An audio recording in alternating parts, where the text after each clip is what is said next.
Ah, the Mega Drive. Greetings, I'm Solidus-Skully. And as you can no doubt tell by the lack of music and MIDI, 1 year after the battle. Yeah, it's Streets of Rage 2 time. The city that had been plagued with crime and violence, and William Shatner, voiceover, was safe and peaceful. By the way, they don't mention the city by name, but it's Wood Oak City, and what is this? Hans. However, evil has once again cast its shadow over the city. My god, it is rather creepy. Mr. X, before he donated his body to the Umbrella Corporation. Shit, moving too fast. Whatever. Thirsty for revenge, fuck it. You know what, I'll explain the story of Streets of Rage 2 later on, but this should pretty much give you the brass tacks of basically Hero's Evil Bad Guy Man, Blaze, Axel, and a few new characters go put a stop to him as he hovers creepily over the city as this giant beast among men going, yes, I'm gonna destroy the city. Holy fuck, that was a little bit creepy actually when you saw his face fade in and his shadowed eyes and face. Whew. But anyway, this is Streets of Rage 2, sequel to the first one. Have a few new things, like a duel. And, yeah, options. I actually have a few more difficulty selections of players as well. Obviously, if you enter in a special code, you can have the amount of players, as lives, whatever. And, yeah, you also get stuff like very easy, normal, hard, hardest, mania mode.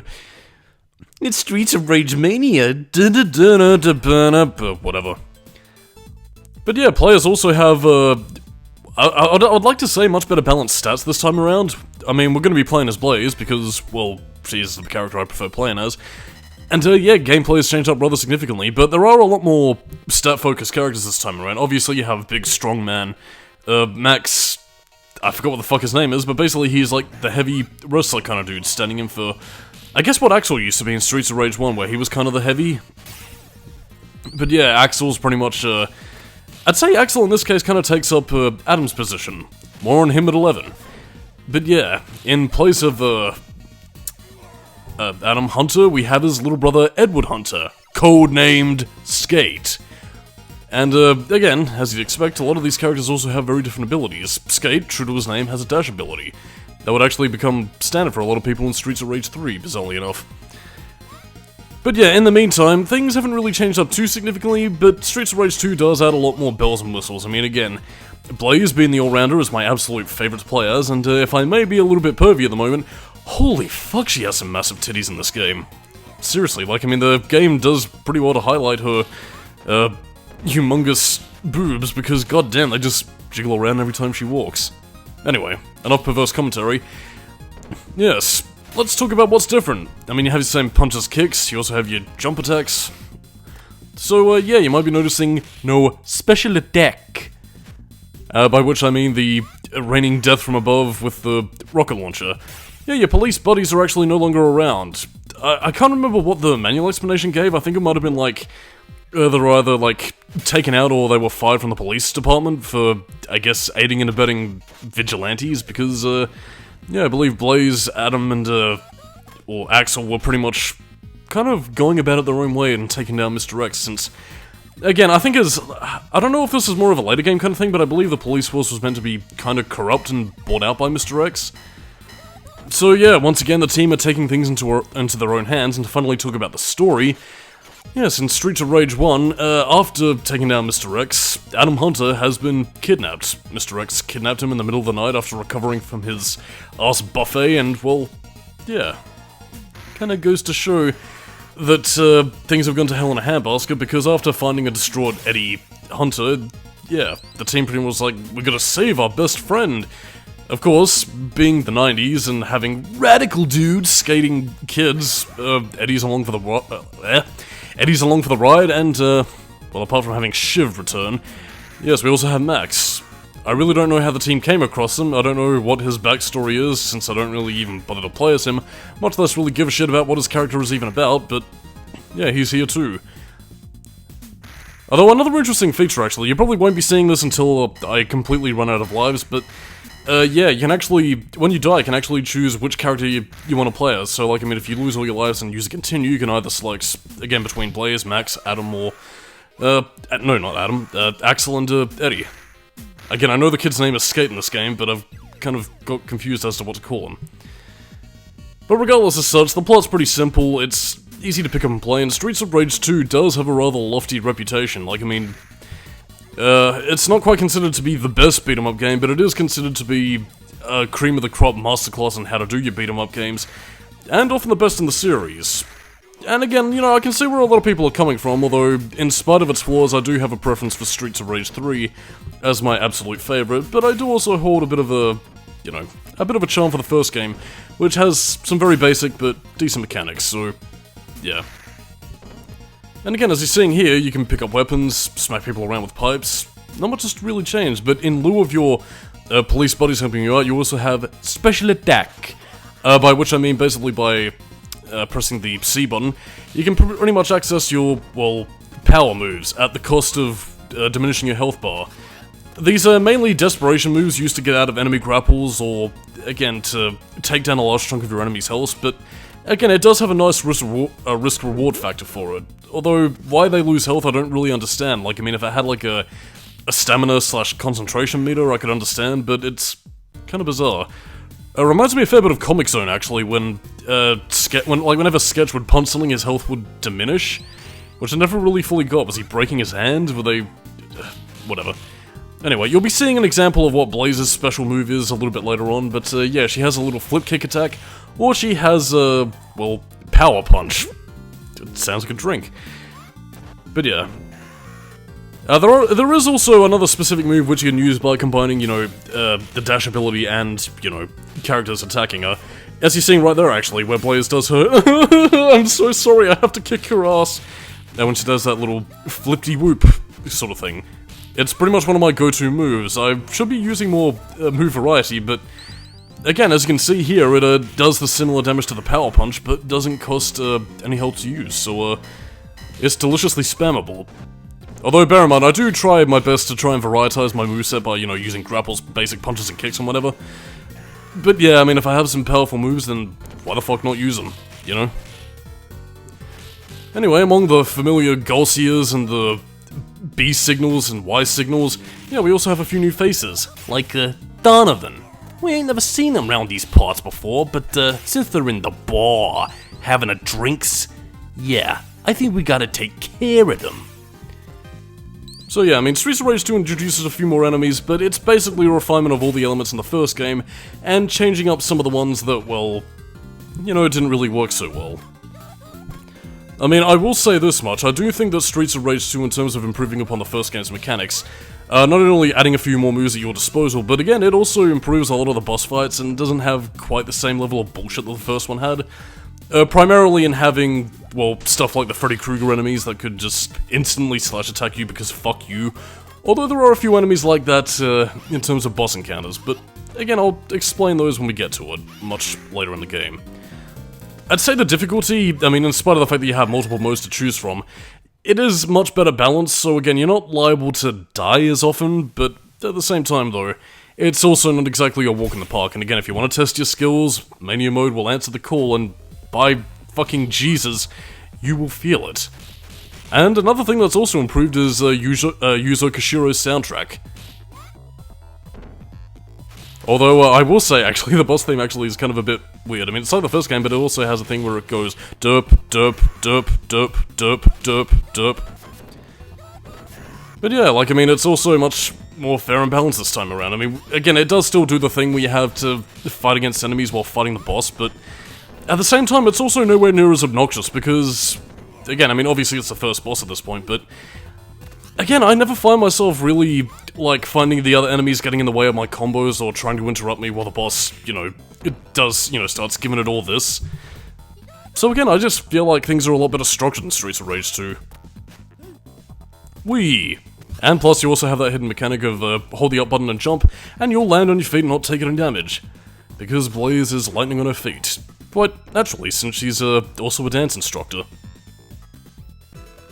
Yeah! Stage 1 complete. And I suppose another thing I should probably also bring up that I should have been bringing up rather than rambling my bloody arse off was that, yeah, it's not all just confined to one area. Similar to Sonic and Knuckles, actually, Streets of Rage 2 actually has characters progressing across a lot of the areas and making their way towards different parts of the city, which, again, might not seem like much by today's standards, but again, it adds a nice level of progression and, you know, progress towards your final destination in defeating Mr. X and making your way to a stronghold, which, again, basic game design thing, but it does legitimately make you feel like you're making progress, and I don't know, I just love it when games do that. It makes the world feel solid and connected. Oh, by the way, a bit of Streets of Rage 2 trivia, actually. Yeah, we also have enemies on motorcycles. Yu-Gi-Oh! 5DS. Whatevers. But no, the trivia that I was going to bring up, actually, was censorship, actually. Yeah, in Blaze's little jump attack, you could actually see a shot of her undies. Censored in the English localization, obviously, but, yeah, in terms of the collection that I'm playing this game on, actually, yeah, it does actually give the ability to choose between the US version of, well, US/PAL release of Streets of Rage 2 and the Japanese release. Which, again, is a feature that is nice. I mean, I think it does actually have a unique opening screen for, well, Streets of Rage 2, obviously, since it was called Bare Knuckle in Japan. But, yeah, I think it benefits Streets of Rage 3 a little bit more than it does 2, because, well, we'll get to that, and trust me, we will, because I legitimately fucking love Streets of Rage 3. To talk about the soundtrack, though, Streets of Rage 3 is my favourite, primarily because it's one of the few game soundtracks that I feel legitimately sounds transcendent to the Mega Drive. I don't know, but I mean, Streets of Rage 2 does kind of show, like, an inkling of progression towards that style that Streets of Rage 3 would have in spades. I don't know, like, I mean, it's just the sort of thing that kind of feels like the electronica music that was comparable to what was coming out at the time. Not necessarily in terms of the same compression or whatever, but in the sense that it sounds, well, more like music rather than just, you know, sort of boopy-doopy video game music. Anyway, the only thing really annoying about the stage is, again, not necessarily the bombs or whatever, just the motorcycle people that just vroom, vroom, hit you and not really do much damage to you, but just kind of pip you, which is irritating. Also, the pipe will be your best friend, because it has longer reach. And again, while you can't do quite as many moves as I wish you could have done in this game, it is at least nice and, well, you know, being an extended range. Again, if you drop it too many times, it will eventually disappear, so that kind of sucks, but again, it's pretty much just a small addition to the gameplay to keep enemies off your back while they're driving around in this truck. Where we're going, who knows? Maybe we're gonna die since we're in a truck full of Mr. X's goons. Although, once again though, I'm kind of confused as to whether or not all of these gangs are working for Mr. X. I mean, I'd assume they would, otherwise, what reason would they have to pick a beef with Blaze and Axel or whatever? Curious. Well, I mean, I guess the fact that they're ex-police officers slash, like, an A-team sort of vigilante group probably might be the reason why, but I don't know. I mean, it's the sort of thing where I'd be kind of curious as to what would have happened if, the Dreamcast version of Streets of Rage 4, or I suppose maybe a more story-driven Streets of Rage game, came into fruition. I mean, maybe not necessarily in the same sense of, like, Streets of Rage 4, you know, as we have it now or anything, but I don't know, maybe something like a 3D beat-em-up kind of thing. Kind of similar to Fighting Force, actually. Well, I mean, I say Fighting Force for the PS1, but I suppose maybe something much more story-driven, because Fighting Force had basically fuck all of a story, and, I believe it was initially pitched by, Core Design as a Streets of Rage game at one point. So yeah, that kind of shows you what that franchise eventually pitted down to being. I mean, there was going to be a Fighting Force 3, I think, but that kind of bit the dust. By the way, can I just say that Streets of Rage's environment design is incredibly fucking beautiful. Like, I mean, they really made, like, the, you know, grungy sort of cityscape really kind of work with the, you know, the popping colors and the, well, I suppose also the enemy variety, because, yeah, you're dealing with a lot more threats in this game, and, it's also where they begin to kind of delve into some of the futuristic elements. I mean, a lot of people tend to, like, give flack to Streets of Rage 3 for that, but again, a lot of those elements kind of got their beginning here. I mean, we have fucking Jetpack Man here. We also have robots coming soon, so yeah. And I mean, this game also wasn't up for some, you know, bizarre set pieces here and there, so why Streets of Rage 3 gets the ire of many people's goat is a mystery to me. Though then again, that just might be down to gameplay reasons as opposed to anything else. Yeah, to be completely honest though, I don't find this boss fight to be really enjoyable because Jet pretty much just floats around, so again, you pretty much need to get on the exact same plane that he's on, but again, he likes to hover upwards. He has this attack where, you know, he'll occasionally dive down and basically give Blaze a haymaker, so, you know, it's basically a concept of no, you can't hit me, and it's just irritating, really. Again, not all bosses are hits and misses like this, but, you know, you do get a few that do aggravate you and have that sort of, I don't know, irritation factor about them. Come on, you're just delaying the inevitable. Oh no, by the way, something to point out here. Yeah, you might notice that even though we died, our lives didn't go down. That isn't the result of a cheat code or anything. That's, basically, I mean, your lives are pretty much limited to 9, but again, if you happen to go over 9 lives and have, like, say, 10 or 11 or whatever, again, the counter will say 9, but you do technically have 10 or 11 lives or whatever. How many you collect. So again, I think the only exception to this rule is if you're playing on a very easy mode, which I think you have infinite lives for. Keyword being, I think. I haven't experimented with that in a long-ass time. But anyway, on to stage 3. Oh my god, it's Disneyland! Oh no, wait a minute, this is Sega, so, Twinkle Park? Oh no, wait, that's in Station Square. Yeah, whatever. Soink, the Hog-Hedge references, go! And, speaking of which, you actually have a Sonic game coming up in, December, actually.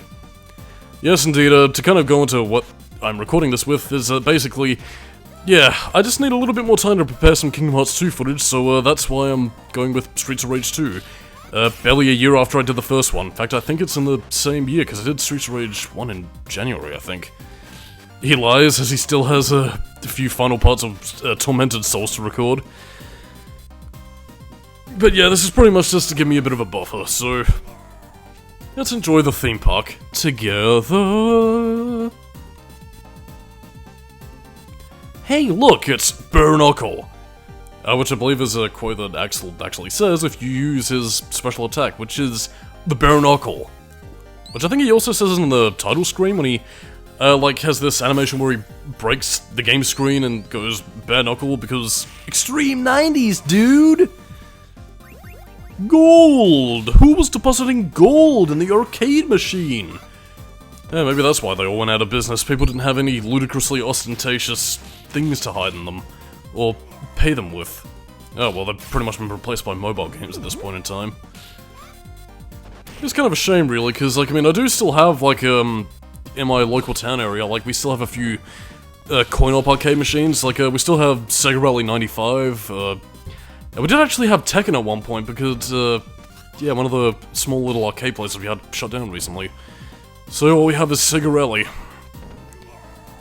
Oh, well, kind of a shame, really, but I mean, yeah, I do still see some, you know, kids and teenagers playing, on the arcades every now and again, so, it's not down and out yet.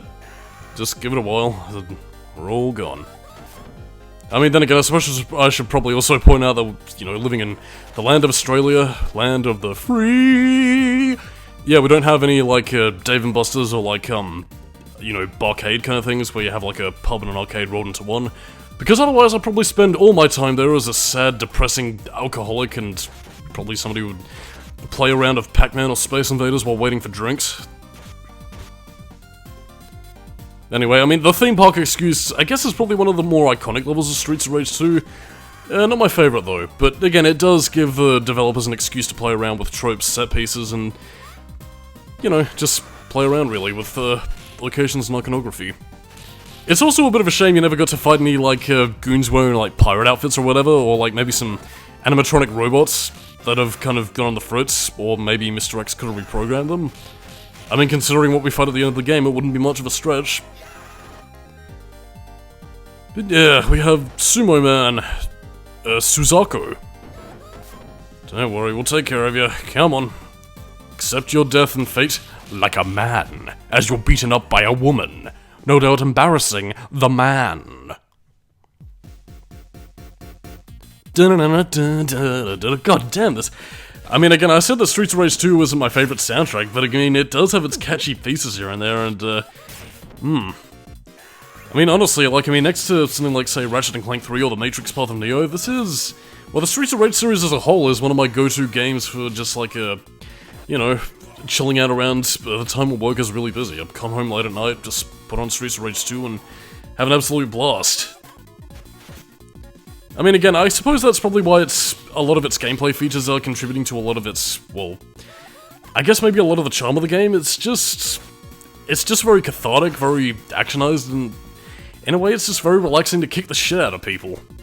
But not to mention that it also has, like, a lot of distinctive, you know, identity and charm of its own, so that, again, you wouldn't confuse this with something like, say, Final Fight or, you know, any other beat-em-up from back in the day, so... yeah, it's, quite nice. And now we finish with a pirate ship. Oh, that was fun. What exhibit shall we visit this time? Get off the park bench, you lazy bum. Galcia, Donovan, Electra, who actually reuses a lot of Blaze's voice clips from Streets of Rage 1. I mean, I'm presuming the actress was Japanese who did a lot of the grunts, because we don't... I mean, aside from Axel's voice actor, yeah, we don't have any other, like, voice lines at all, or even much story context. Streets of Rage 3 would improve upon this, actually, but, yeah, kind of odd that they have a bit more plot, but don't really do much to develop it, really. It is actually why I'm kind of excited to get to Streets of Rage 3, really, so, who knows? I mean, at this point we are getting into summertime, and work for me is starting to pick up a little bit, so, yeah, who knows? Maybe, Streets of Rage 3 might be a calling. Come on. There we go, Beano. Hang on, wasn't that the name of a Scottish comic book? Or am I thinking of, The Dandy? Whatever. Anyway, meanwhile, in the Genesis version of Alien, sorry, the Mega Drive, whatever, it was called different things in different parts of the world, even though I think it was initially called the Mega Drive early in America before getting changed, because Americans are, I don't know, weird? Marketing? Blast processing? There we go, yes! The blast processor at work. Now, this does actually lead into a bit of a pish boss fight, although it is kind of creative in its own right, but, I don't know, attacking it can be a little bit weird if I can jump the gun slightly. Come on, P-Signal, are you part of your own gang? Are you working for Mr. X? Do I really care? Not really. I mean, I could have P2 press start, but sadly I am forever alone. And alas, I also would start out with the same amount of lives that you gain at the character select, so yeah. By the way, I hope you don't mind that this is probably going to be a bit more of a freeform commentary than what I'm usually used to with handy-dandy tangents, so while I might be rambling a little bit, I'm also tired and sleepy, so whatever. Basically, it's just keep it loose, stay freaky, and just enjoy the ride, and enjoy the fun-filled antics of Blaze beating the shit out of everybody. Whee! Come on. There we go. Smacked him into the ground. Again, like, I mean, in terms of enemy variety, I'm kind of surprised they didn't have any, like, well, copyright-free xenomorphs with the serial label filed off. You know, just for the sake of added enemy variety. I mean, we've already got ninjas and all that kind of stuff, so, why not? I mean, we've even got the bloody alien queen right there, so might as well go the whole hog. I mean, they went out of their way to have the bloody egg room set up and, you know, the explosive eggs, so why not? Actually, this room also reminds me of Comic Zone, except that boss actually had a pretty ingenious solution where you basically had to move like a fiery barrel beneath it to burn its face off, whereas here, you just kind of gotta jump kick it, and it, again, because of the fact that it's basically, kind of... Well, that's kind of weird, like, I mean, its neck stretches into the background and foreground, and its head kind of moves from side to side. I don't know, I kind of feel like this boss was designed with two players in mind, where, you know, one player hits it to the left, the other to the right, and basically have a game of Pong with it, but yeah, you hit it to one side, it pretty much goes back fast to the other, you don't really have a chance to hit it. And unfortunately, it's just a very tedious slog of back and forth. And again, depending on where you are on the plane of, you know, the screen, you kind of have to get to the right area, but you can't do it as reliably until it explodes. Look at that space vagina. Yes, indeed, I am very mature for my age. Oh dear, I'm getting old. Old and lonely. Don't worry, we shall show you, Ninja Man. I can't really read it, because I'm getting old, and tired, and we'll probably need glasses in the next couple of years, because I'm so old. Stay still, you bastard. Oh. Kinda hoping it exploded, to be perfectly honest. Damn it! Anyway, this is our true boss. You would have thought the Alien Queen was, but no, this is, oh, fucking hell, what was the name of that, Street Fighter 2 character? I wanna say Zabuza, but I don't think that's correct. Oh no, Zamza is the name of the rip-off enemy.